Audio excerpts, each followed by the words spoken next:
topic today is branch accounting.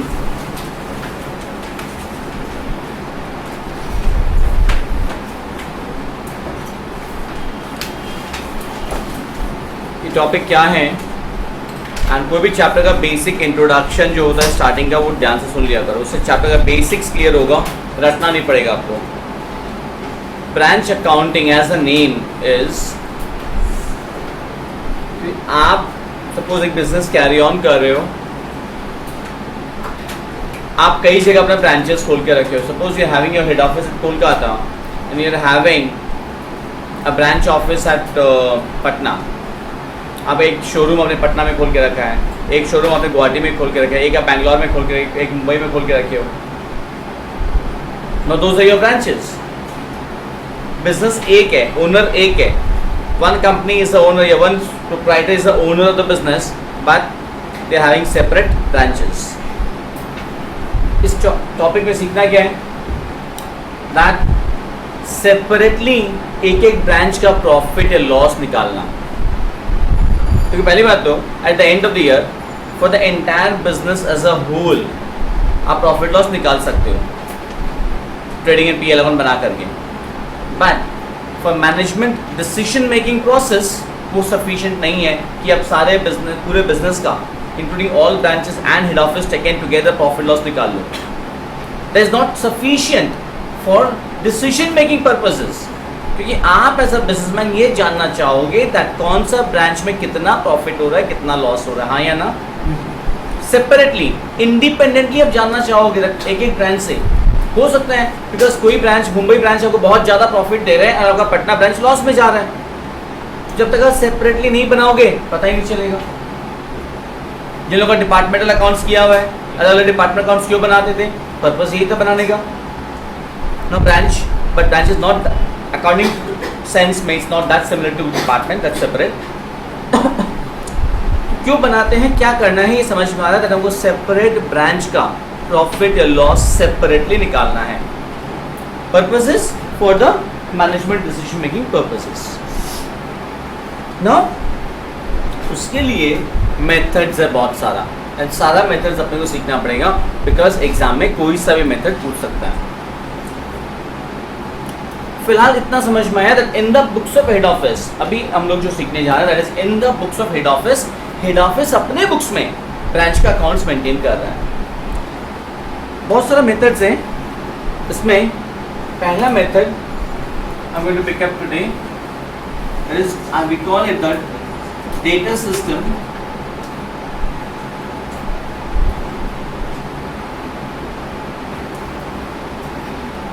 Data system क्यों कहा जाता है? Under the system in the books of head office एक branch का, अब ध्यान से समझना, एक ब्रांच का सिर्फ एक लेजर अकाउंट बनाएंगे. उस एक लेजर अकाउंट से उस ब्रांच का प्रॉफिट लॉस भी पता चल जाएगा as well as assets and liabilities का position. In the books of head office, we'll prepare only one ledger account relating to a branch. Suppose Patna branch account, Mumbai branch account, एक Patna branch में बनाए, Mumbai branch का एक अलग से Mumbai branch account, Bangalore branch account. But वो एक ब्रांच अकाउंट इस तरह से बनता है, अभी दिखाएंगे आपको, कि वो सिंगल अकाउंट से आपको प्रॉफिट लॉस भी पता चल जाएगा एंड उस ब्रांच के पास कितना एसेट्स है एंड कितना लायबिलिटीज है eight the end of the year and eight the beginning of the year वो भी पता चल जाएगा. मल्टीपर्पज अकाउंट है. एक अकाउंट वो आपका इनकम एंड एक्सपेंडिचर, मतलब प्रॉफिट लॉस का काम भी कर रहा है बिकॉज प्रॉफिट लॉस अकाउंट का काम भी कर रहा है क्योंकि प्रॉफिट लॉस निकल जा रहा है, एंड बैलेंस शीट का काम भी कर रहा है.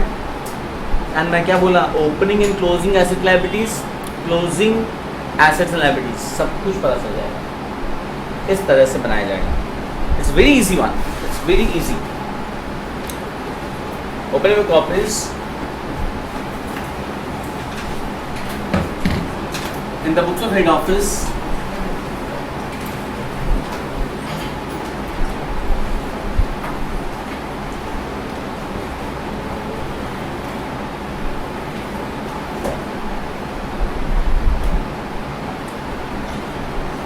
डैश ब्रांच अकाउंट, डैश लिखने मतलब समझो शायद नाम आ जाएगा वहाँ पे. नोएडा ब्रांच अकाउंट या गुड़गांव ब्रांच, जो भी ब्रांच का नाम। फॉर्मेट ऑब्वियसली लेजर अकाउंट का रहता है, that is date, particulars, JF, amount, date, particulars, JF, amount।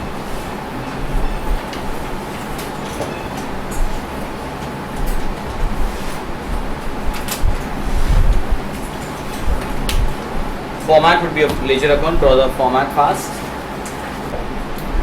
Now, in the books of head office, we bring dash branch account. At the opening date, here we will just write opening date because sums में जो date दिया रहेगा at the beginning of the year. जितना भी assets है branch के पास at the beginning of the year, to balance brought down. Stock,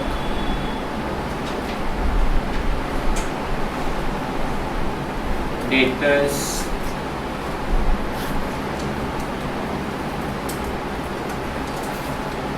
fixed assets,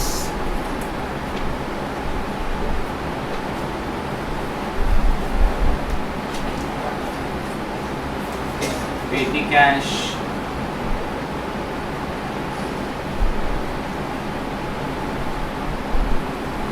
prepaid expenses,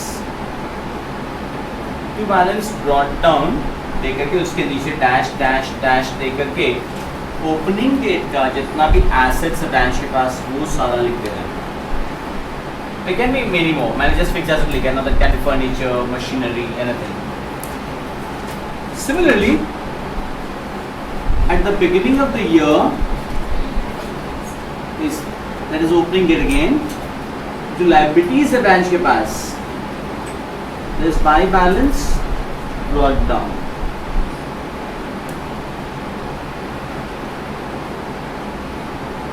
Outstanding expenses इसमें short में लिखा है।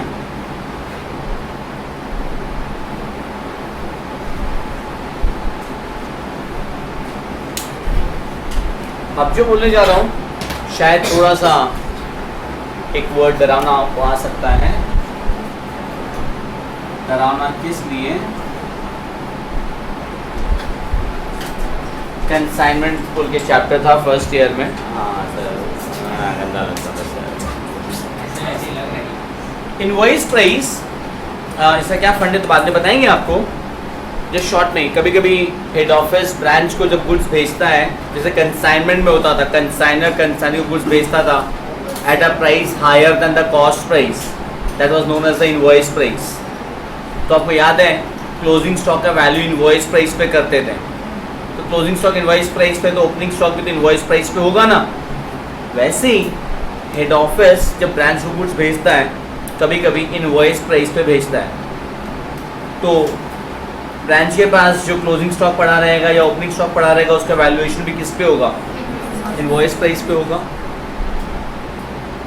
कंसाइनमेंट याद करो, क्लोजिंग स्टॉक आप क्रेडिट साइड में लिखते थे कंसाइनमेंट अकाउंट में, बस उतना पूछ रहा हूँ, वैल्यूएशन नहीं पूछ रहा हूँ। उसका स्टॉक रिजर्व डेबिट साइड में लिखते थे, वो अपोजिट साइड में, हाँ या ना? Loading, that was closing stock के ऊपर जो लोडिंग होता है that is called stock reserve. Closing stock के ऊपर जो लोडिंग होता है या ओपनिंग स्टॉक के ऊपर जो लोडिंग होता है that is called stock reserve, that's nothing but loading. तो वही चीज ब्रांच में भी एप्लीकेबल है। हेड ऑफिस अगर ब्रांच को इनवॉइस प्राइस पे गुड्स भेजता है तो ब्रांच के पास जो ओपनिंग स्टॉक पड़ा रहेगा ना वो इनवॉइस प्राइस पे होगा। तो ओपनिंग स्टॉक इधर है तो उसका लोडिंग अपोजिट साइड में आता है, बाय बैलेंस ब्रॉट डाउन के नीचे स्टॉक रिजर्व।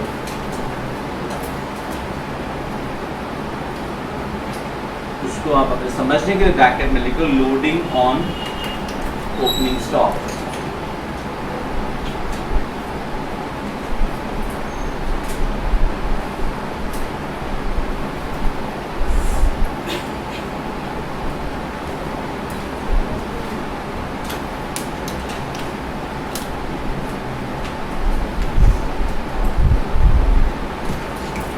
अरे यहाँ तो कोई दिक्कत नहीं होगा शायद. In the books of head office आप ब्रांच अकाउंट बना रहे हो.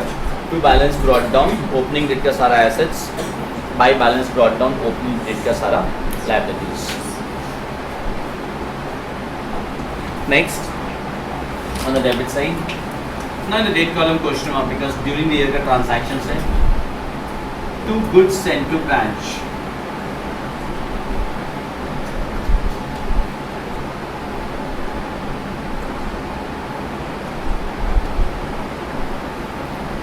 हेड ऑफिस साल भर में जैसे ही ब्रांच को गुड्स भेजेगा, गुड्स भेजने की एंट्री वो पास कर रहा है branch account debit to goods sent to branch account.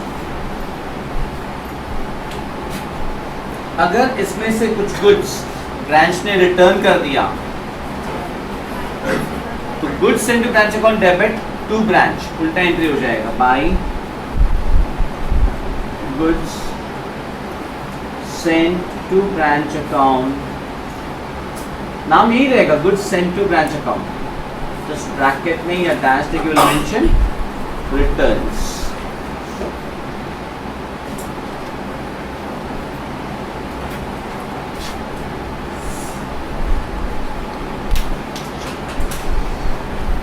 अगर question invoice price based sum से, मतलब हेड ऑफिस अगर ब्रांच को गुड्स आईपी पे भेजता है, ऐसा सम्स में ऊपर या नीचे इन्फॉर्मेशन में कहीं भी मेंशन कर दिया, इन दैट केस ये जो गुड्स सेंट टू ब्रांच की हो आईपी पे होगा, रिटर्न्स वाला एंट्री भी आईपी पे होगा.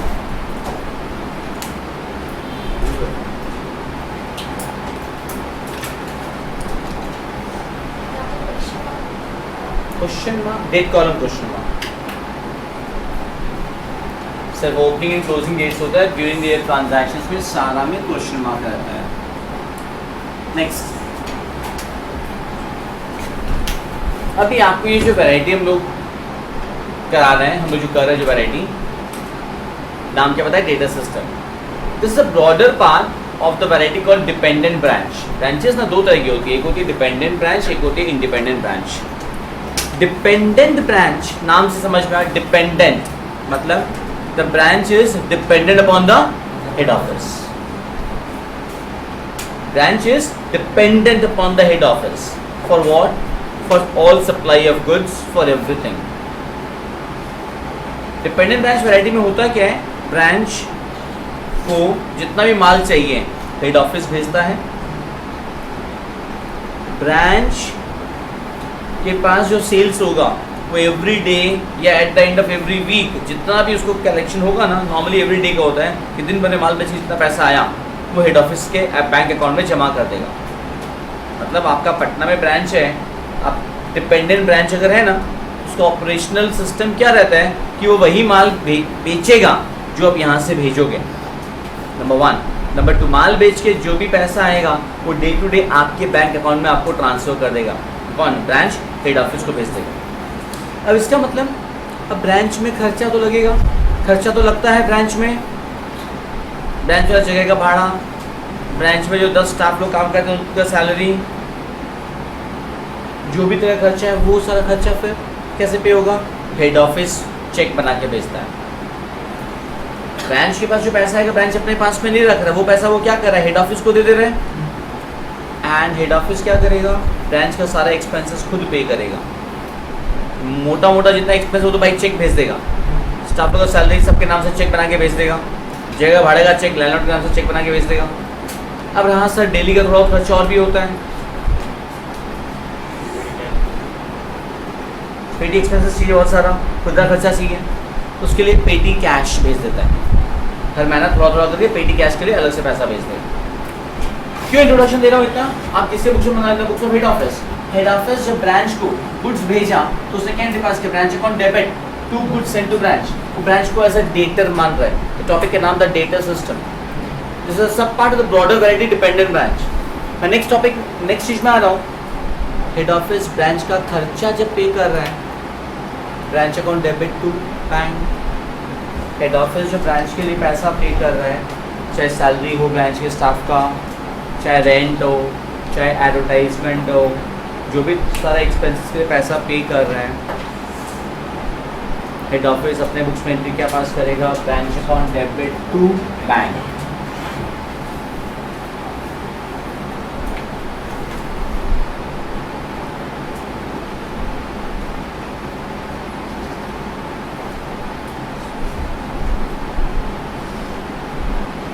मैं यहाँ पे शॉर्ट में लिख रहा हूँ to bank account dash the expenses paid by head office. Breakup रहेगा अगर क्वेश्चन में दिया हुआ रेंट, सैलरी, पेटी कैश, वही डैश डैश डैश लेके मेंशन करना पड़ेगा।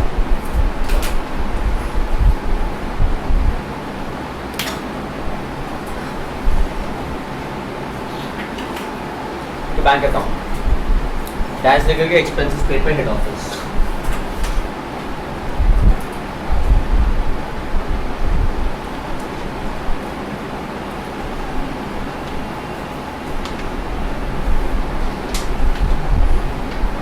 अभी ये एक्सप्लेन करने से पहले वो एक श्योर क्या बताए थे, दैट हेड ऑफिस को जितना भी ब्रांच को जितना भी पैसा कलेक्शन होके मिलेगा, ब्रांच को जितना भी पैसा मिलेगा सेल्स वगैरह करके, वो सब का वो क्या करेगा, हेड ऑफिस को भेज देता है। हेड ऑफिस के बैंक अकाउंट में जमा करता बताए थे।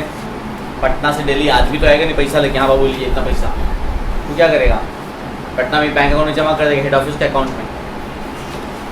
हेड ऑफिस के बुक्स में उसका जर्नल एंट्री क्या होना चाहिए, bank account debit to branch, हाँ या ना, you are doing in the books of head office. उसमें लिखा है कि नहीं आपने, it is very important to understand the concept.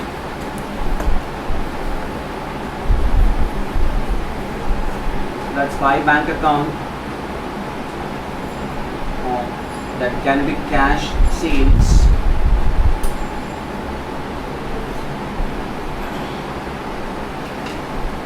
that can be collection from debtors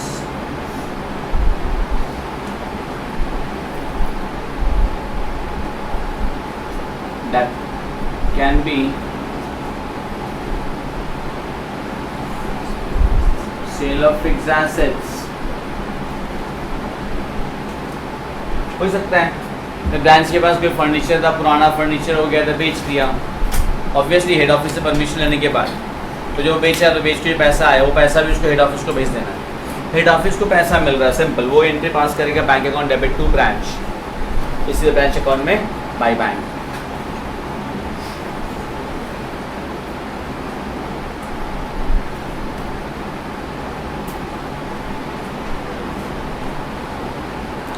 head office जो गुड्स भेजा था ब्रांच को, मैं वापस उसमें आ रहा हूँ। Branch account debit to goods into branch हो गया।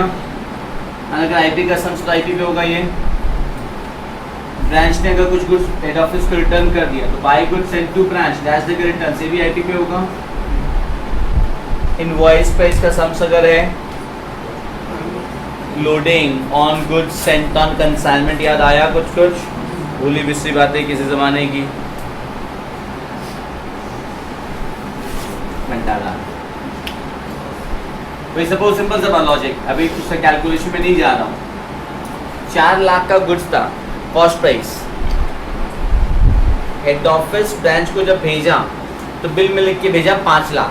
4 लाख का गुड्स था, जब भेजते टाइम वो बिल में लिख दिया 5 लाख, ये 5 लाख है इनवॉइस प्राइस, तो यहाँ पे हम लोग कितना लिखेंगे 5 लाख।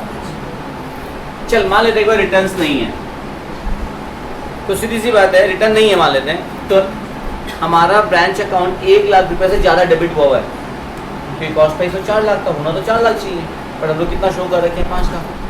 तो एक जो एक्स्ट्रा शो करके रखे हो दैट इज कॉल्ड लोडिंग। तो लोडिंग का मतलब वो माल उठा के रखने वाला खर्चा, वो वाला लोडिंग नहीं, या लोडिंग मतलब बिल के ऊपर एक्स्ट्रा ऐड कर दिए हम लोग, वो जो एक्स्ट्रा ऐड कर दिए हैं क्रेडिट साइड में आ जाएगा बाइंग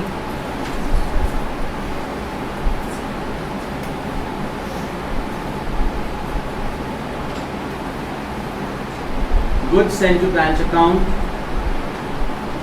डैश दे करके loading on net goods sent to branch.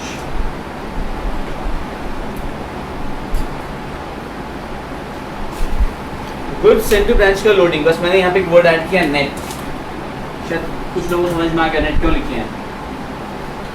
जितना गुड्स भेजे थे माइनस जितना रिटर्न आ गया, तो बाकी गुड्स बचा उसके ऊपर लोडिंग। इसमें जो एक्स्ट्रा प्रॉफिट ऐड किया हुआ है वो वाला शेष। Next,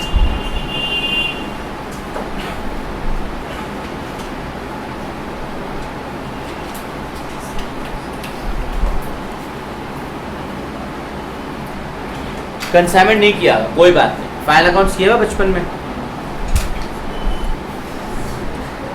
goods destroyed by fire, trading account में क्रेडिट साइड में लिखते थे, उतना याद है? उनको कंसाइनमेंट याद है, कंसाइनमेंट लिखते थे भाई, एबनॉर्मल लॉस याद है? अब कुछ नहीं याद है तो माफ करना। ब्रांच अकाउंट में भी सेम केस, अगर कुछ गुड्स ब्रांच का डिस्ट्रॉय हो गया वगैरह तो हेड ऑफिस अपने बुक्स में क्या एंट्री पास करेगा? Abnormal loss account debit to branch account, मतलब बाइंग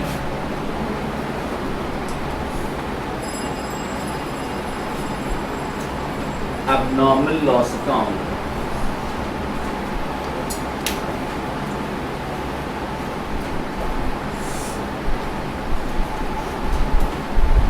ये वैल्यूएशन भी याद होगा, आईपी पे होगा, इनवॉइस प्राइस का सम से रहता है, ये वैल्यू भी by abnormal loss account invoice price पे ही आएगा। तो इसके ऊपर जो लोडिंग है वो डेबिट साइड में, या टू एबनॉर्मल लॉस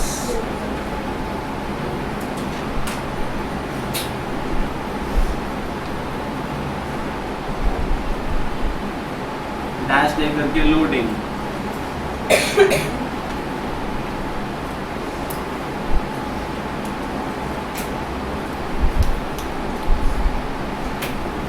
अब on the credit side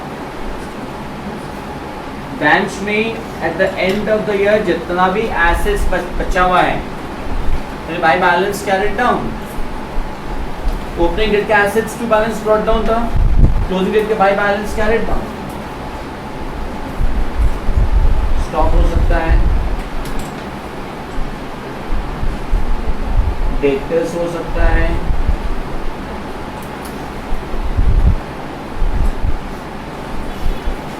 fix assets हो सकता है,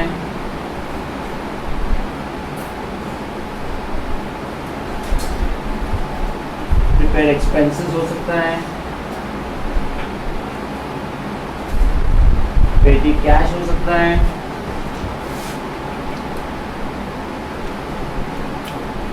स्टॉक का value would be at IP.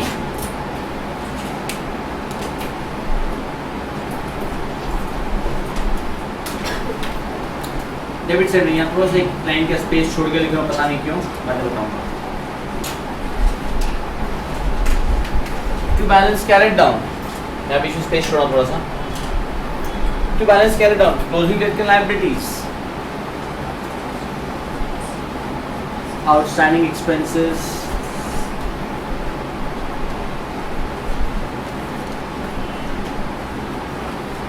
Stock reserve,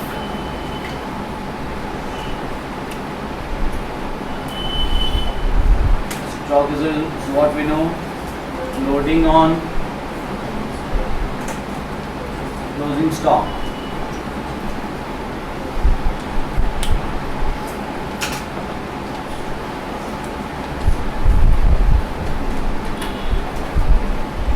सब कुछ करने के बाद ब्रांच अकाउंट टैली नहीं होगा।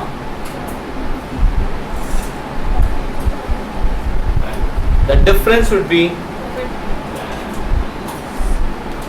प्रॉफिट और लॉस। यार इंट्रोडक्शन तो याद रखो, हम लोग ये बना क्यों रहे थे, ये अकाउंट क्या पर्पस सॉल्व करता है। I said the account which you can prepare serves multipurpose. It shows the position of opening assets and liabilities, closing assets and liabilities, and it also reveals the profit और loss. The balancing figure of this account will be profit और loss. Credit ज़्यादा है और debit कम है तो there will be profit, obvious सी बात है। और अगर डेबिट ज़्यादा है क्रेडिट कम होगा तो लॉस। मान लीजिए प्रॉफिट आ रहा है, to profit and loss account dash लेकर के profit, and this is the balancing figure. To profit loss account dash नहीं करके profit. Obviously balance carry down के ऊपर होना चाहिए टेक्निकली, कि balance carry down should always be the last item in the ledger account, you know that very well.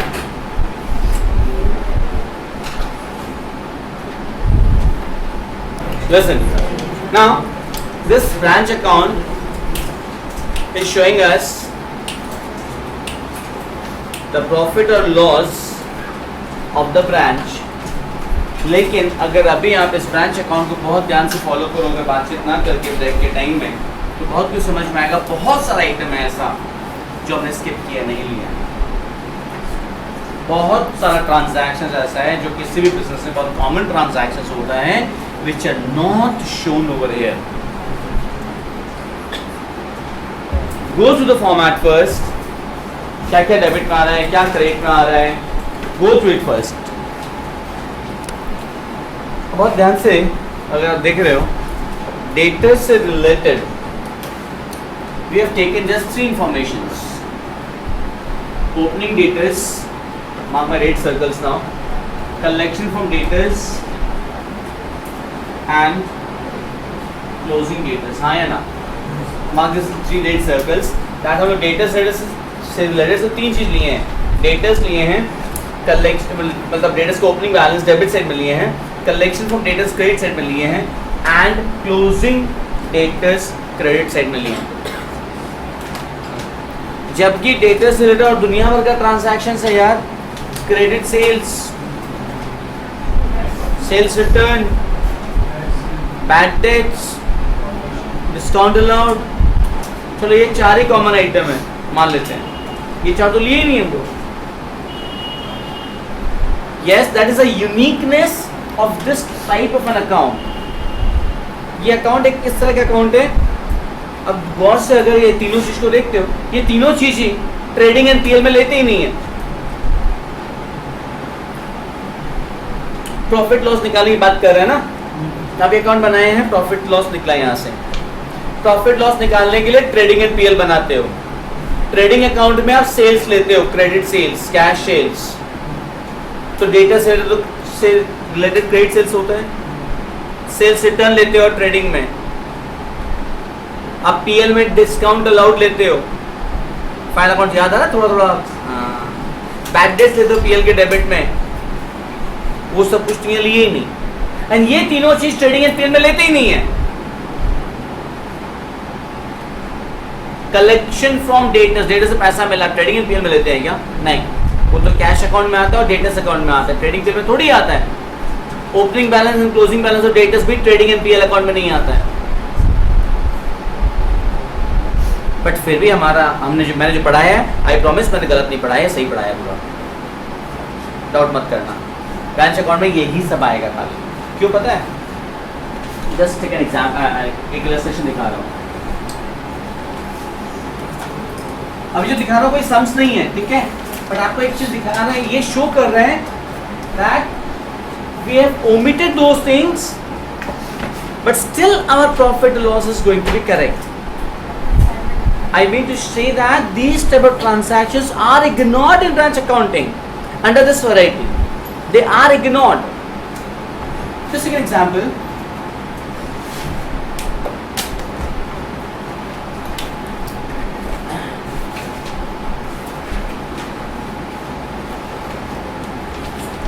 ये copy मत करना, देख लो खाली। Opening date is 1 lakh.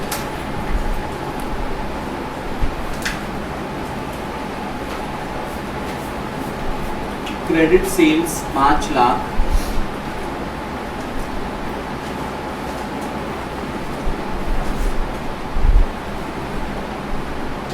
Collection from debtors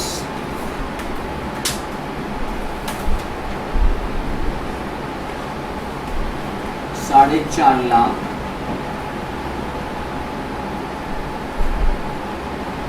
sales return 30,000,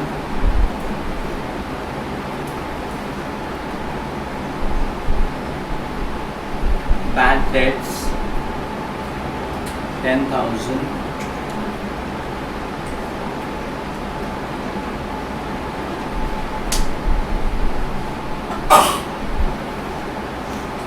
Discount allowed 10,000.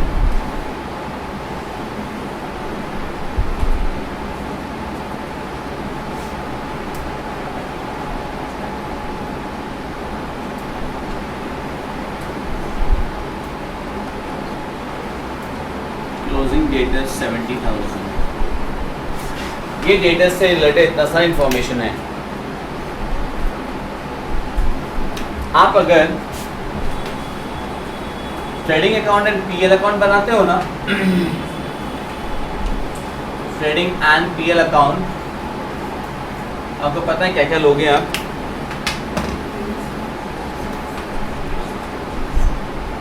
इतना information में से आप क्या क्या लोगे. सेल्स लोगे आप 5 लाख, हाँ या ना, माइनस सेल्स रिटर्न 30,000, 470, हाँ या ना. बैड डेट्स लोगे कितना, 10,000.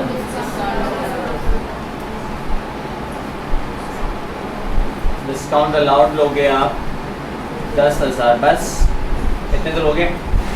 ये बताओ, ultimate effect in the PL account on account of your debtors, 4,50,000 का अल्टीमेट क्रेडिट इफेक्ट शो कर रहे हो, हाँ या ना. कमिंग टू ब्रांच अकाउंटिंग, अगर आप in the books of head office branch account बनाते हो, ब्रांच अकाउंट में आप इनमें से क्या क्या लोगे. To balance brought down, debtors लोगे आप ओपनिंग बैलेंस 1 लाख. अब बाई बैंक लोगे, कलेक्शन फ्रॉम डेटर्स कितना, 480. बाई बैलेंस कैरेट डाउन लोगे आप कितना,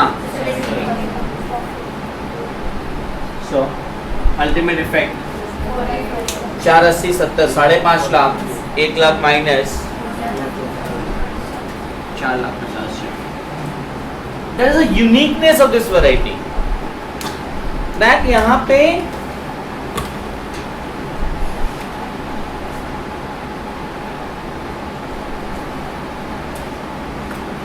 ये चारों ट्रांजैक्शंस इग्नोर हो गया, but still ultimate effect on the revenue, ultimate effect on the profit is same. आज समझ में आ रहा है. So नीचे नोट लिखो, अंडर नोट नंबर 1 कर देना. Note number 1, under this variety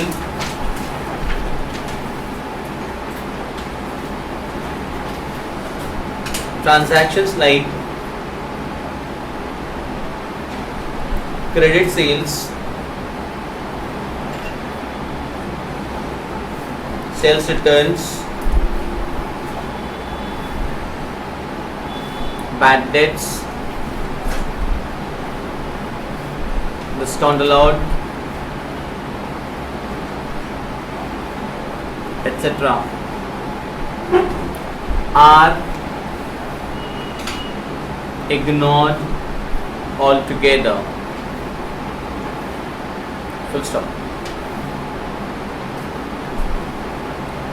However, ये ब्रैकेट में रहेगा, ब्रैकेट में however ultimate effect on the profit or loss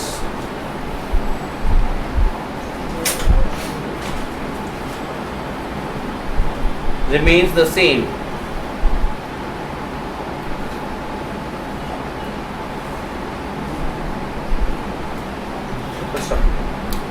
Bracket में था ये, bracket close.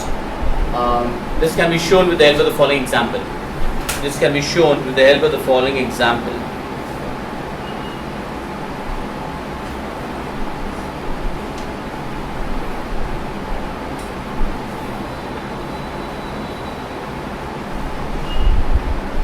Right? अब आप एग्जाम्पल ड्रॉ कर सकते हो अपने समझने के लिए. क्लियर? देखो ध्यान से एक चीज, आपको ब्रांच अकाउंट में भी आपने और भी बहुत कुछ इग्नोर किया है. फिक्स एसेट का आप opening balance of debit side में दिखा रहे हो, to balance brought down, closing balance of credit side में दिखा रहे हो, सेल हुआ है तो बाई बैंक में दिखा रहे हो। चलो सेल को इग्नोर करते हैं, फिक्स एसेट के ऊपर डेप्रिसिएशन तो होता है, डेप्रिसिएशन कहाँ शो किया हम लोग, नहीं शो किया। अभी आपको समझ में आएगा, नेट इफेक्ट हो जाता है। आप सोच के देखो एक बार, कॉपी बाद में करना। दैट ब्रांच के पास जो फर्नीचर था इसका opening balance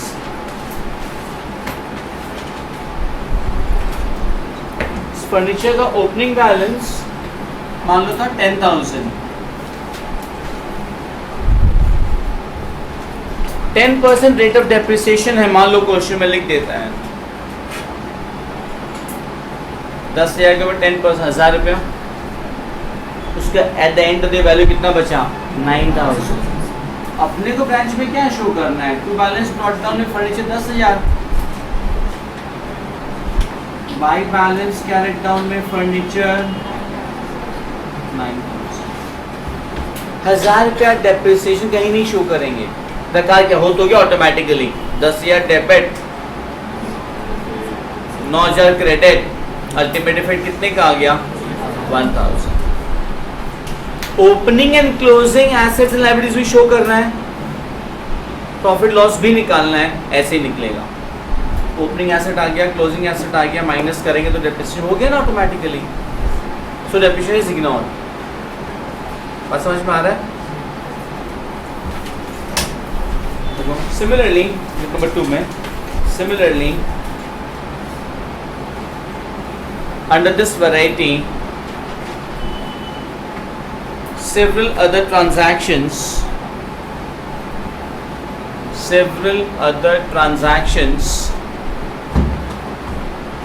like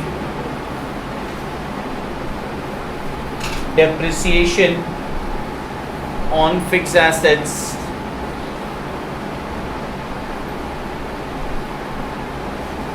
comma, profit or loss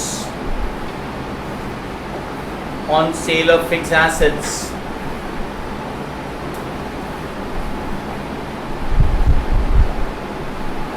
comma, petty expenses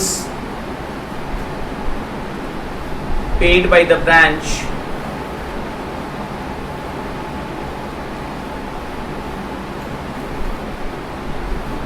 are ignored. Petty expenses के आगे पेटी वर्ड हटा दो, expenses paid by the branch, हाँ पेटी वर्ड को काटने बोला होगा, expenses paid by the branch are ignore. ये सब कोई एंट्री नहीं होता है।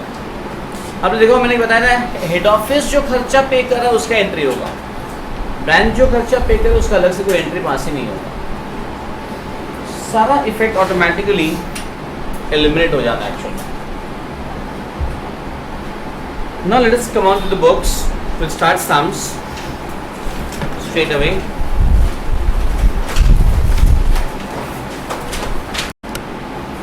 Now listen, एक दो चीज़ before I straight away move to the sums. Data वाला जो एग्जाम्पल दिखाया था ना आपको, अपने को ब्रांच अकाउंट वापस याद करो। डेटस का सिर्फ 3 पीस ऑफ इन्फॉर्मेशन चाहिए, opening debtors, closing debtors, collection, हाँ या ना। क्वेश्चन में बाकी सारा उल्टा सीधा इन्फॉर्मेशन दे देगा, credit sale, sales return, collection, discount लॉट, बैड डेट, वो सब भर देगा। हो सकता है ये 3 हमको जो चाहिए उसमें से कोई ना कोई एक गायब है, क्लोजिंग बैलेंस नहीं दिया है, कलेक्शन फ्रॉम डेटस नहीं दिया, कोई एक फिगर गायब कर दिया, तो आपको वर्किंग नोट में डेटस अकाउंट वगैरह बना के बैलेंसिंग फिगर्स को वर्कआउट करना होगा। You have to dig out, you have to find out those informations, निकालना पड़ेगा आपको, जैसे वो में करते थे सिंगल एंट्री में, याद आया उसमें करते थे, मिसिंग फिगर्स निकालना पड़ेगा आपको, जो चाहिए हो सकता है क्वेश्चन में गायब हो इनडायरेक्टली ना। वर्किंग नोट में जो बनाओगे उसका नाम रहता है मेमोरेंडम ब्रांच डेटस अकाउंट। चलिए मेमोरेंडम, उसको डबल इफेक्ट नहीं हो रहा है, हम इसे बना रहे हैं to find out the missing figures.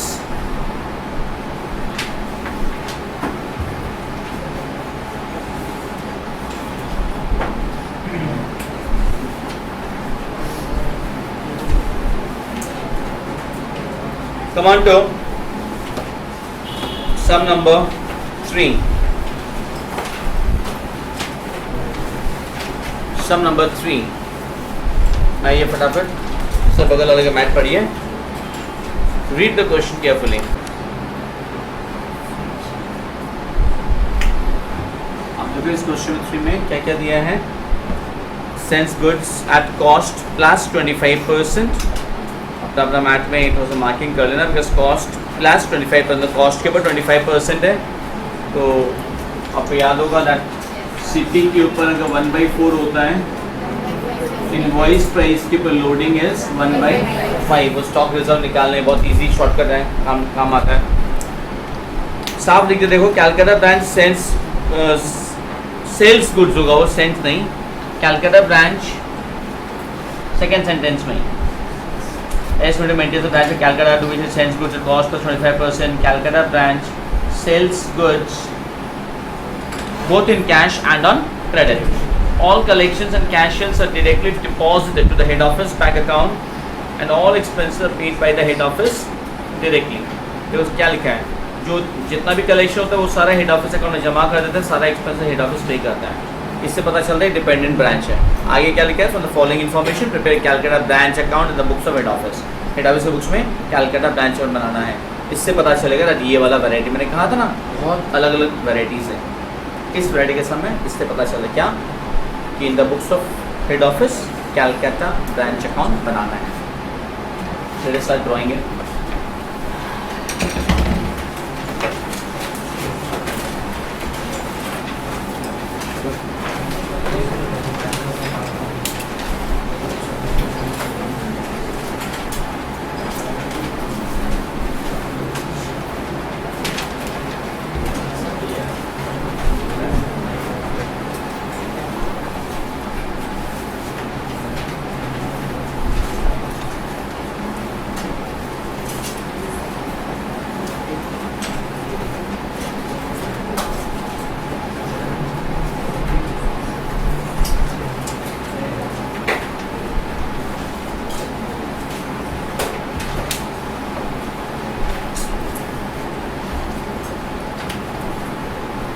Head office Calcutta branch account.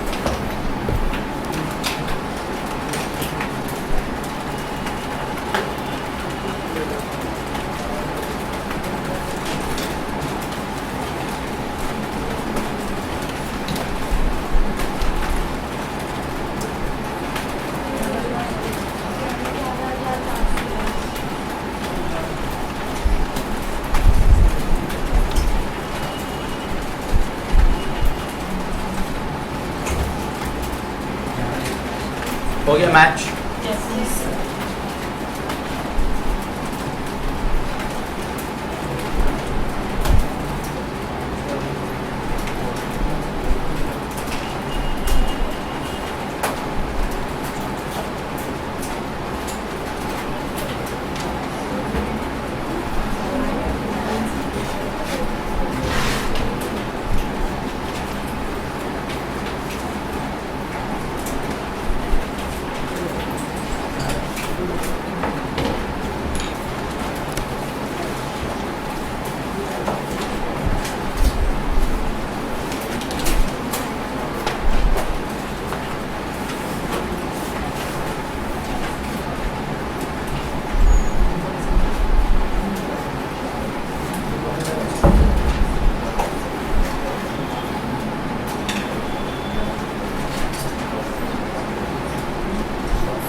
Thank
you.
in the books of Rohit and Company.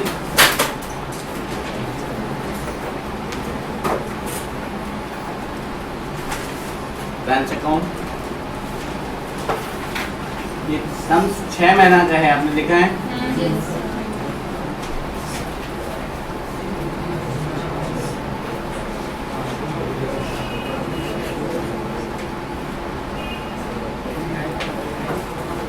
To balance brought down. Stock का वैल्यू क्या लोगे? जो at cost to head office लिखा हुआ है, eight cost to branch रहता ना तो आईपी होता, एट कॉस्ट टू ब्रांच अगर रहता तब तो आईपी था, बट अभी एट कॉस्ट टू एक्चुअली क्या मतलब, दैट्स अ कॉस्ट प्राइस. तो 68 750 वहाँ पे आप स्टामक के ऊपर लिख लो,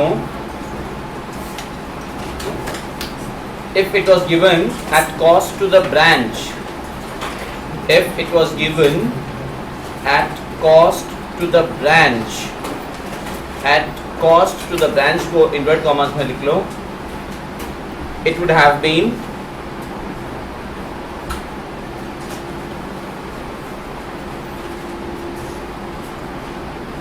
IP, मतलब वो IP होता फिर.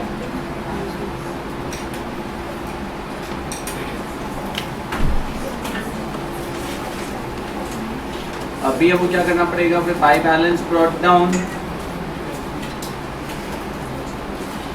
डैश दे करके स्टॉक रिजर्व कितना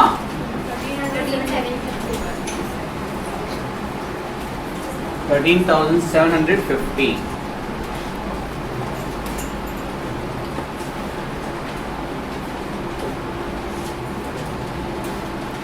डेटर्स 15,000,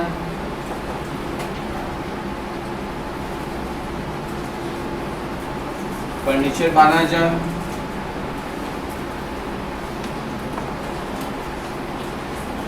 पेटी कैश 500,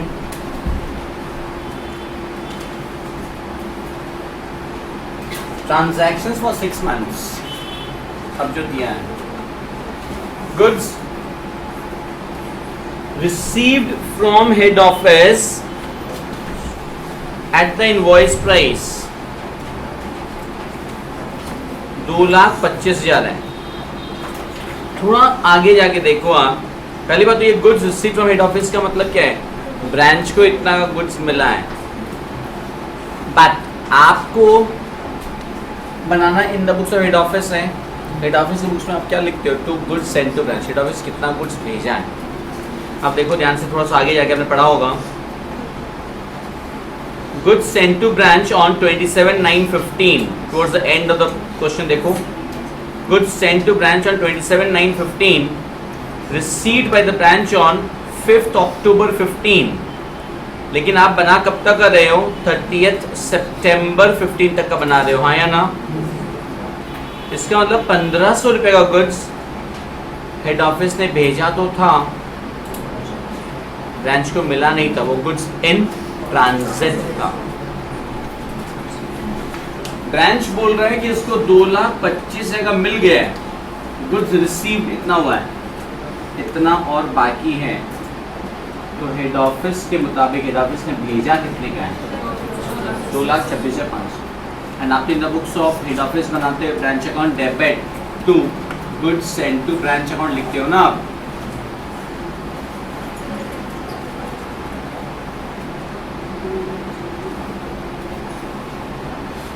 दो 2,26,500.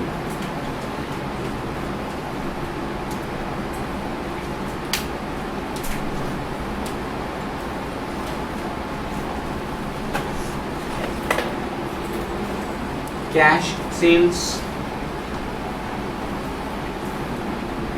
is by bank account. Cash sales 1,95,000. Credit sales आएगा नहीं. Goods returned to head office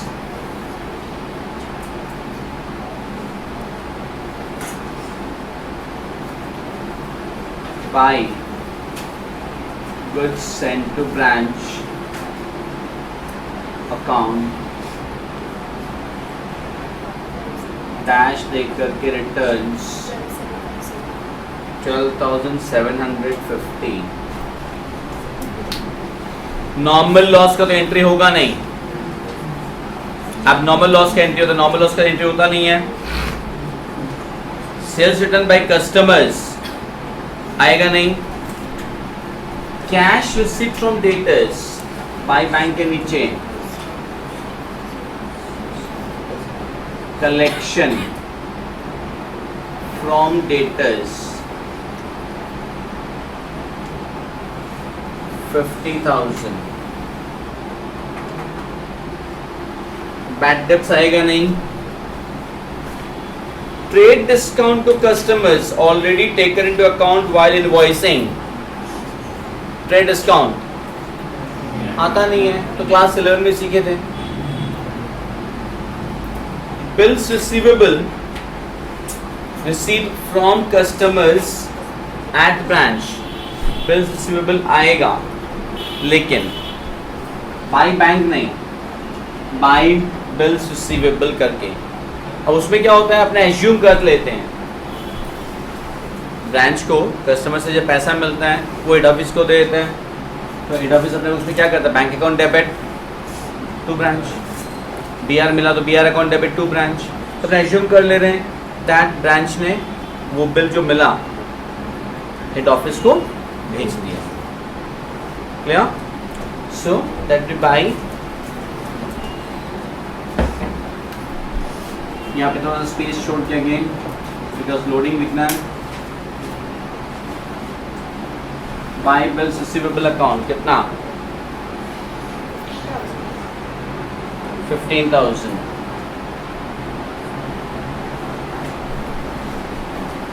good Saint to branch वाला तो उसमें ऐड कर दिए थे. Cash sent to the branch for expenses किधर आएगा, टू बैंक अकाउंट एक्सपेंसेस के लिए 10,500. Cash discount allowed to customers आएगा नहीं, लेकिन सोल्यूशन के बाद वर्किंग नोट बनाना होगा to find out the closing debtors. हाँ या ना?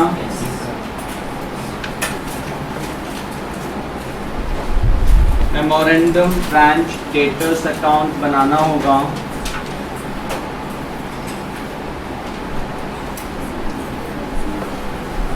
क्यों बना रहे हैं कि क्लोजिंग डेटर्स का बैलेंस नहीं दिया हुआ है. To balance brought down 15,000.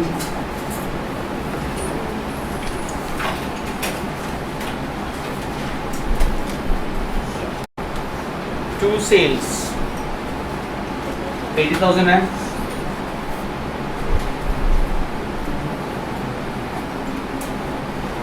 Buy bank collection 50,000.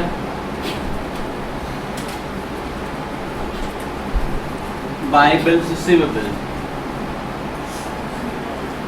15,000.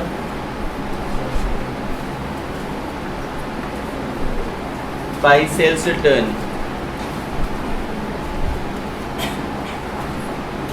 500. By bad debts 400.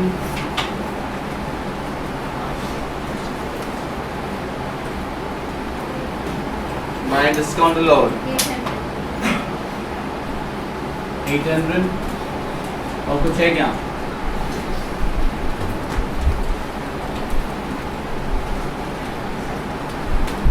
जब बच्चे का तो by balance carried down bracket में बैलेंसिंग फिगर कितना आ रहा है 28,300.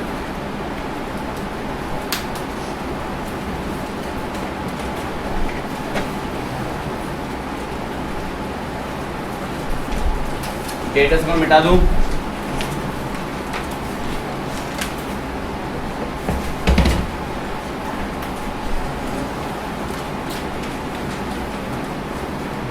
by balance carried down. So date 30th September 15. Debtors 28,300.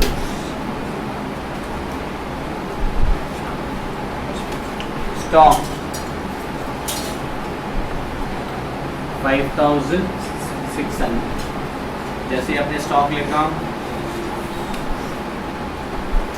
Debit side में balance carried down, stock reserve amount मत लिखना, एक बार बता रहा हूँ बाद में, मत लिखना अमाउंट। देखो 1,500 रुपए का गुड्स जो आपने इसमें भी ऐड किया था, वो गुड्स अभी तक रास्ते में है, ब्रांच को नहीं मिला है, हाँ या ना? तो जो ब्रांच के पास जो क्लोजिंग स्टॉक बचा है वो आप क्या करते हो? Bye balance carried on stock दिखाते हो। तो वैसे ही वो सामान जो इन ट्रांजिट है 1,500 रुपये आईपी वाला, वो भी क्लोजिंग डेट का एसेट है, that is goods in transit 1,500। 1,500 रुपये का सामान जो हेड ऑफिस ने ब्रांच को भेजा था, जो ब्रांच को मिला नहीं है अभी तक, वो as like as closing stock है, बस को लिखेंगे अलग से goods in transit. And loading उसके ऊपर भी होगा, उसका भी लोडिंग होगा। तो स्टॉक रिजर्व जो आप लिख रहे हो 5,600 प्लस 1,500, दोनों का मिलाकर के कितना? 1/5 ना, 1,420।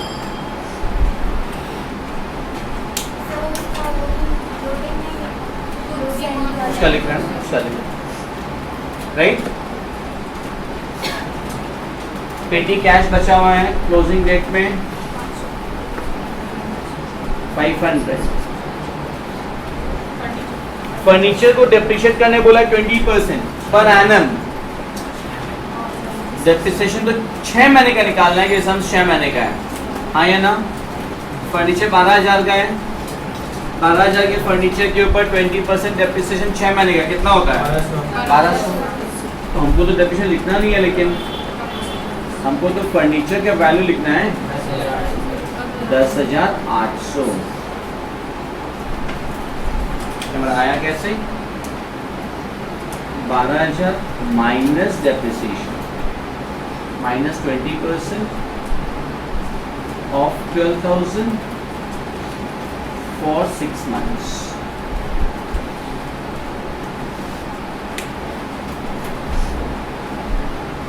अब अपना क्या रह गया? एक लोडिंग रह गया, by goods sent to branch, loading on net goods sent to branch. कैसे निकालोगे? जो रफ में दिखा रहा है 2,26,500 था माइनस 12,750, उसका 1/5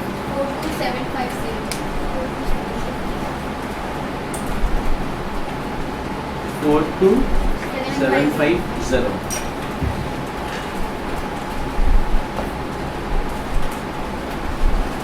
और कुछ बाकी नहीं है। और जो बचेगा देन प्रॉफिट और loss.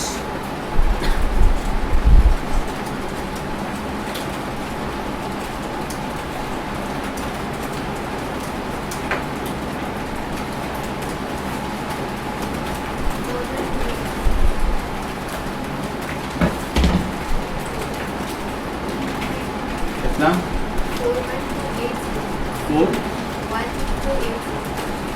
41,280।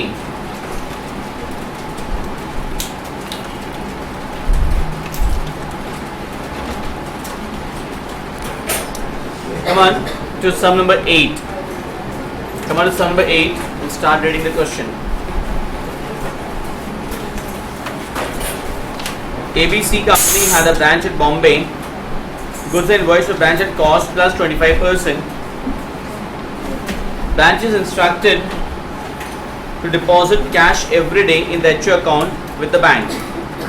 All expenses are paid by checks by the head office except petty cash expenses which are paid by the branch manager. All expenses are paid, वापस repeat कर रहा हूँ, by checks by the head office except petty cash expenses which are paid by the branch manager. From the following particulars, prepare branch account books for the head office. Opening stock, closing stock, opening debtors, closing debtors दिया हुआ है, cash sales, credit sales, cash remitted to head office. ये एक नया चीज़ दिखाई दे रहा है आपको, अंडरलाइन कर लीजिए इसको. Cash remitted to head office. Head office को इतना पैसा भेजे, कौन? ब्रांच ने हेड ऑफिस कितना पैसा भेजा है. Furniture purchase by branch manager, ये एक नया चीज़ दिखाई दे रहा है, इसको भी स्टमक मार लीजिए. Goods invoice from the head office, ठीक है. Expenses paid by head office भी ठीक है. एक्सपेंसेस पेड बाय ब्रांच, ये भी एक नया चीज़ है, इसको भी मार्क कर लीजिए. फिर स्टार्ट सॉल्विंग इट, समझ में आएगा किसका क्या करना है.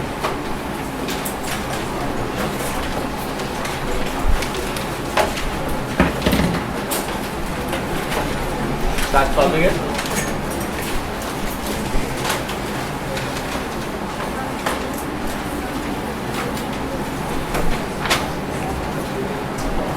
In the books of ABC company,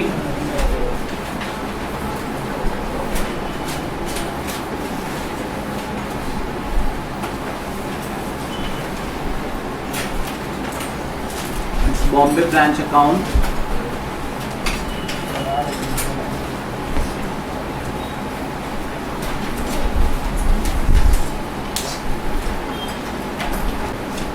Let's start.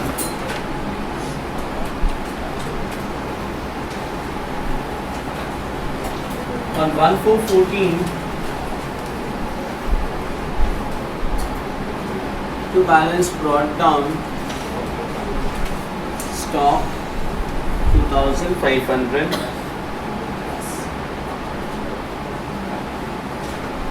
debtors 1,400, and ये जो ओपनिंग बैलेंस दिया, जब कुछ नहीं मेंशन किया कॉस्ट प्राइस या इनवॉइस प्राइस है, we'll assume that it is invoice price. We'll assume that ये invoice price है. By balance brought down. तो ऊपर में लिखा हुआ है ना invoice and cost price. हाँ वो तो नहीं, वो लिखा हुआ है, लेकिन ये 2,500 रुपये, ये CP है, IP है, ये नहीं मेंशन किया ना. और पर्टिकुलर मेंशन किया है. मेंशन अपने भी जब नहीं मेंशन किया, अपने मान लीजिए IP है. IP है तो स्टॉक रिजल्ट निकालना ही होगा अपने को. 2,500 का 1/5, 500. इसके लिए कैलकुलेटर चाहिए तो कैलकुलेटर शर्मा जाएगा.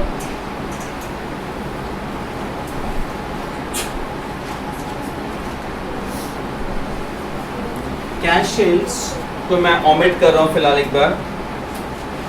कैश क्रेडिट आता नहीं है.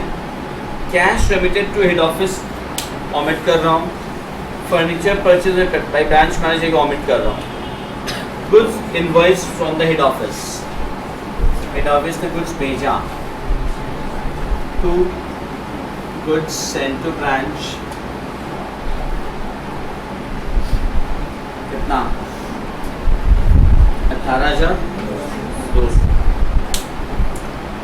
कोई रिटर्न वगैरह कुछ है, रिसीवेबल लोडिंग हो जाएगा इसका. By goods sent to branch account, returns इसका 1/5,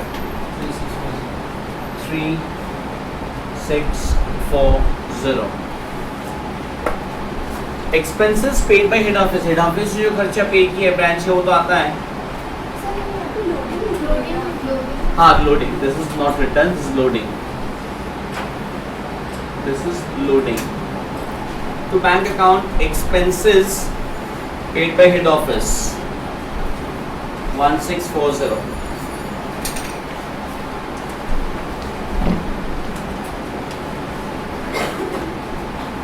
Expenses paid branch तो आता नहीं है. वर्किंग नोट में इतना आपको मालूम है, मेमोरेंडम ब्रांच डेटा अकाउंट बनाना होगा. क्या निकालने के लिए? क्या निकालना है बताओ? Collection. Collection. Memorandum branch status account.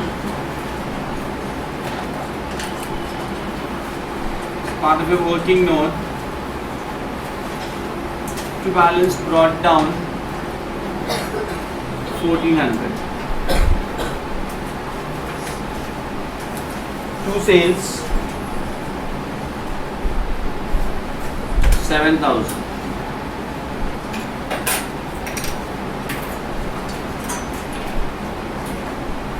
नीचे बाय बैलेंस कैरेट डाउन 1800. देखो आपको ट्रांजैक्शन है क्या डेटर्स का?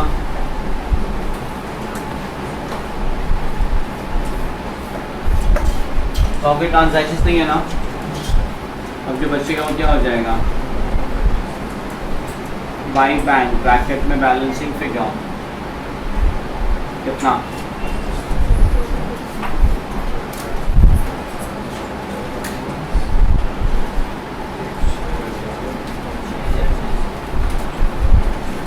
6600. कोई शक?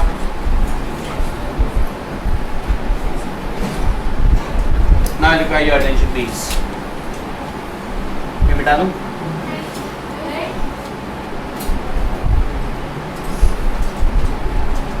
जो होना था तो हो गया. Collection 6600. Please pay attention as I said. जो कैश सेल्स हुआ देखो कितना रुपया का हुआ है. Cash sales 10,800. जो मैं कर रहा हूँ आप लिखना मत. कैश सेल्स होता है उसका क्या लिखते हो? By bank. मैं बोल रहा हूँ लिखना मत. अब बैंक बाई बैंक अकाउंट करके आप कैश सेल्स 10,800 और 6,600 कलेक्शन फॉर्म डेटर्स लिख देते हो. हाँ या ना? बाई बैंक लिखने का मतलब क्या है? Journal entry. हेड ऑफिस के बुक्स में क्या हो रहा है? Bank account debit to branch. Bank account debit to branch होने का मतलब हेड ऑफिस के बुक्स में ये entry bank account debit to branch होने का मतलब हेड ऑफिस बोल रहा है मेरे को इतना पैसा मिल गया, लेकिन हकीकत में ब्रांच ने हेड ऑफिस को भेजा कितना है? Cash remitted to head office कितना है? तो हेड ऑफिस को ब्रांच को खाली 15,000 ही मिल रहा है. बाई बैंक अगर हम कैश सेल्स और कलेक्शन डेटा ये लिख देंगे तो गलत है. हाँ या ना? इसीलिए इस सब में ये नहीं होगा. By bank account cash remitted 15,000 सिर्फ लिखेंगे. लिखिए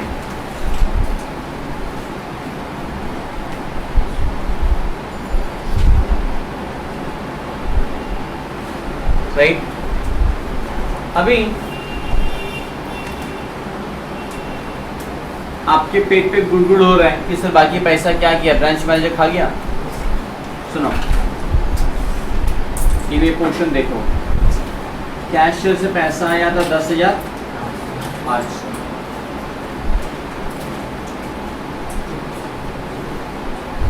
डेटर लोगों से पैसा कलेक्ट करके कितना मिला?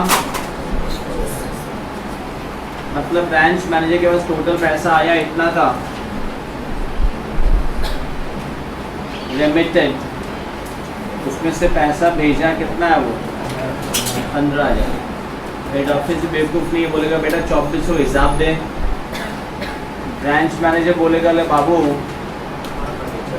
आप ही के ऑफिस से खातिर फर्नीचर खरीदे हैं तो हमारा 1,200 रुपये उसमें चला गया. हेड ऑफिस बोलेगा बेटा 1,200 हिसाब दे.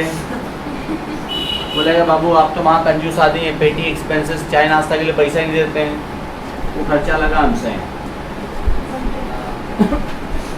एक्सपेंसेस पेड ब्रांच कितना है? हेड ऑफिस बोलता है बेटा बाकी पैसा. मैनेजर बोलता है बाबा पड़ा है मेरे पास, मेरे बाबा इतना पैसा ब्रांच के पास पड़ा है, ब्रांच में इतना पैसा पड़ा है कैश इन हैंड. मतलब yes petty cash in hand. मतलब at the end of the year branch manager के पास में इतना पैसा है. बाई बैलेंस कैरेट डाउन में लिख देंगे उसको. इसमें क्या है? बाई बैलेंस कैरेट डाउन में लिख देंगे इसको. कॉपी कीजिए।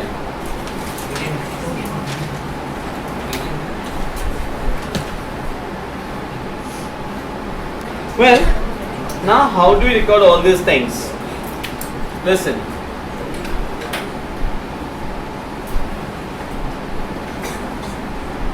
By balance carried down, bank के पास स्टॉक कितना है?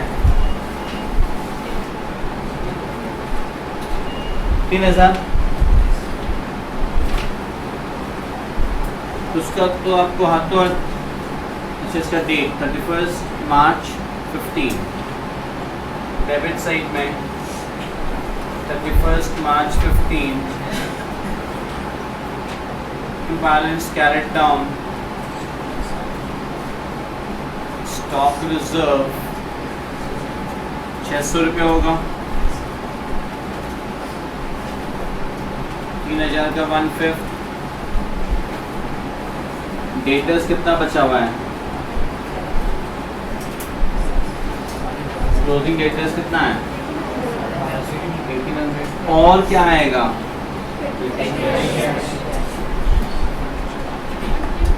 और क्या आएगा? Very good. पेटी कैश 1080। फर्नीचर भी आएगा 1200। एक्सपेंसेस जो पे किया वो नहीं आएगा 120। तो एसेट नहीं है ना, खर्चा हो गया। खर्चा का तो एंट्री होगा नहीं। Now find the profit or loss.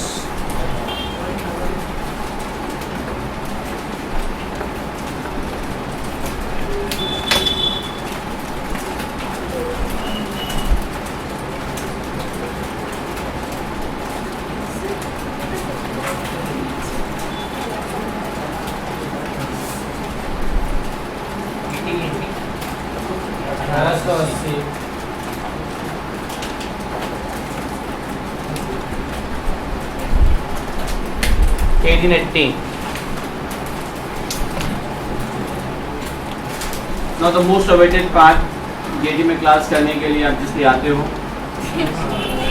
तो होमवर्क के लिए तुम लोग आते हैं खाली। Number 1,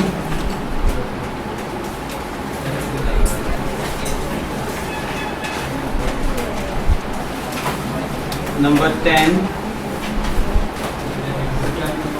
11, 12, 13.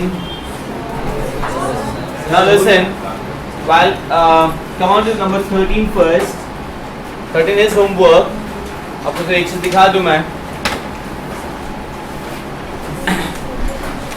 Done this full in homework part. TSS Limited number 13 opened a branch at Jaipur. Listen, opened a branch at Jaipur on 1st Jan 14. इस साल start हुआ है। तो टू बैलेंस ब्रॉट डाउन तो कुछ होने से रहा। Put the central branch at cost plus 33 1/3%. Cost plus 33 1/3 मतलब कॉस्ट के ऊपर 1/3, कॉस्ट के ऊपर 1/3 तो इनवॉइस प्राइस के ऊपर कितना होगा? 1/4। करेक्ट, इनवॉइस प्राइस के 1/4 होगा। Now prepare branch Jaipur branch account, please ध्यान से देखना। Prepare Jaipur branch account for the year ended on 31 December 14 and 31 December 15 respectively in the books of head office. मतलब 2 साल का बनाना है, 2 साल का बनाना है। कुछ फाकीबाज लोग मुझे मालूम है क्लास में हैं, तो लोग बोलेंगे कि सर पास में 2 कॉलम बना लेते हैं, 2014 का 2015 का। वो मत कीजिएगा। 2 अलग अलग सम्स रहेगा, 2 अलग अलग फॉर्मेट। 2014 का पूरा कंप्लीट करोगे, फिर 2015 का। अब 2014 में तो टू बैलेंस ब्रॉट डाउन नहीं है, बट 2014 में बाई बैलेंस कैरेट डाउन तो होगा, और 2014 का जो क्लोजिंग बैलेंसेस होगा वो 2015 का ओपनिंग बैलेंसेस हो जाएगा, और कुछ भी नहीं है। और एक बार नंबर 10 में आओगे, मुझे पता है आप लोग बहुत इंटेलिजेंट। सर इस सब में ये प्रॉब्लम था इसलिए छोड़ दिए, इस सब में ये प्रॉब्लम था इसलिए छोड़ दी। कोई प्रॉब्लम कितना भी क्यों ना हो, सम्स तो करके आना है। थोड़ा बहुत प्रॉब्लम के लिए उस पोर्शन को छोड़ सकते हो, पूरा सम को छोड़ के नहीं आ सकते आप। सम्स तो फेयरली करके आना होगा। हेलो, सुन रही है ना मैम आप? मैं ये इतना इंप्रेशन दे रहा हूँ, बहुत जन नए दिख रहे हैं इस क्लास के अंदर में, सम्स करके आना होगा। एक दो आइटम नहीं आता है उसके लिए खाली वो आइटम छोड़ दो, खाली सम्स मत छोड़ देना पूरा, नहीं तो छुड़वा दूंगा। नंबर 10 में देखो बेचारे का बहुत सारा लॉस था। So the following details regarding the West Coast branch of Bombay Trading Company prepare a branch account in respect of the year 2014. Opening stock, closing stock, opening data, closing data, goods sent to branch, cash sale, credit sale. अब ध्यान से देख, 3-4 चीजें mark करना छोटा सा। Normal loss, shortage of stock, please all ज्ञान माताज। Normal loss, उसके बाद शॉर्टेज ऑफ स्टॉक, उसके बाद इम्प्रेस्ड कैश का ओपनिंग और क्लोजिंग बैलेंस, वो पेटी कैश है, कोई टेंशन नहीं। फिर return to head office, bad debt, discount allowed, return from customers, expenses paid pay head office, उसका detail, salary, wages, rent. Rent 1/14 से लेकर के 31 मार्च 15 महीने का पे किया है, 5250। तो डेबिट साइड में जब लेंगे टू बैंक तो वहाँ तो पूरा ही लेंगे, 5250, 15 महीने का पूरा लेंगे, लेकिन उसमें से 3 महीना प्रीपेड रेंट है। प्रीपेड रेंट कहाँ आ जाएगा? Bye balance carried down, prepaid expenses में आ जाएगा, हाँ या ना? इससे प्रॉब्लम नहीं है। Sundry expenses, pilferage of goods by the employees, mark कीजिए।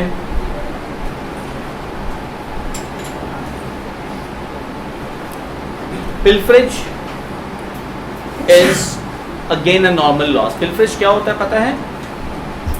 ये जो ग्रोसरी बिजनेस टाइप का मान लो आप, जो छोटा, जो जहाँ पे छोटा मोटा गुड्स होता है, एम्प्लॉइज, बिजनेस के जो एम्प्लॉइज है वो आराम से चोरी करके सामान थोड़ा बहुत अपने घर ले जाते हैं। अब आपके किराने की दुकान है, आपके यहाँ जो एम्प्लॉई है वो दिन में 500 चॉकलेट जेब में डाल के घर ले जाता है, खाने का टिफिन लेके आता है, खाना खाने के बाद धोने के बाद उस टिफिन के अंदर 2 लक्स साबुन डाल के घर ले जाता है, 2 शॉर्पनर घर ले जाता है, 2 पेंसिल घर ले जाता है। क्या करोगे आप? वो होगा, ये सब चोरी थोड़ा बहुत होगा, ये पता है ना जैन साहब? थोड़ा चोरी होता है, उपाय नहीं है। That is called pilferage. Pilferage is a normal loss for the business. तो नॉर्मल लॉस जो उधर दिया हुआ था 2000, वो भी इग्नोर करेंगे, pilferage of goods by the employees भी इग्नोर करेंगे। अभी साथ में एक और आ गया, शॉर्टेज ऑफ स्टॉक। शॉर्टेज भी नॉर्मल ही माना जाता है, पूरा सुन लीजिएगा ढंग से। शॉर्टेज भी नॉर्मल ही माना जाता है, लेकिन यार इस सब में नॉर्मल लॉस अलग से दिया है, पिल्फरेज भी दिया है, शॉर्टेज भी दिया है। और शॉर्टेज को नॉर्मल अपनॉर्मल दोनों माना जा सकता है। नॉर्मली इसको नॉर्मल लॉस ही मानते हैं, नॉर्मल लॉस मानने के लिए शॉर्टेज नहीं आएगा, नॉर्मल लॉस को रिकॉर्ड नहीं करते। पिल्फरेज नॉर्मल लॉस मान उसको रिकॉर्ड नहीं करेंगे। मैं क्या बोल रहा हूँ, शॉर्टेज को भी नॉर्मली नॉर्मल लॉस माना जाता है, उसको भी इग्नोर करते हैं। लेकिन इस समय आपको शायद समझ में आ रहा है that has to be treated as abnormal, क्योंकि पिल्फरेज है, नॉर्मल लॉस भी अलग से दिया है। In that case shortage should be treated as abnormal loss. इसीलिए सम्स के ऊपर नीचे नोट लिख लो, since in this sum normal loss and pilferage have been given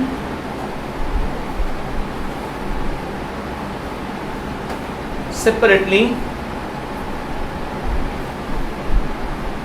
comma, shortage of stock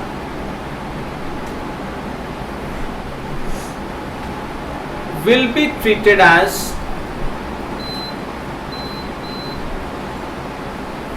abnormal loss. Shortage of stock will be treated as abnormal loss and will be credited to the branch account, मतलब branch account में लेंगे उसको। Clear? And number 10 में आप ये तो देख लिया है दैट लोडिंग का कहीं कुछ दिया ही नहीं है, मतलब बिना लोडिंग का सम है, तो और भी अच्छी बात है, कॉस्ट प्राइस का सम से कोई दिक्कत ही नहीं है। Clear? So these 5 sums will remain as homework for Thursday.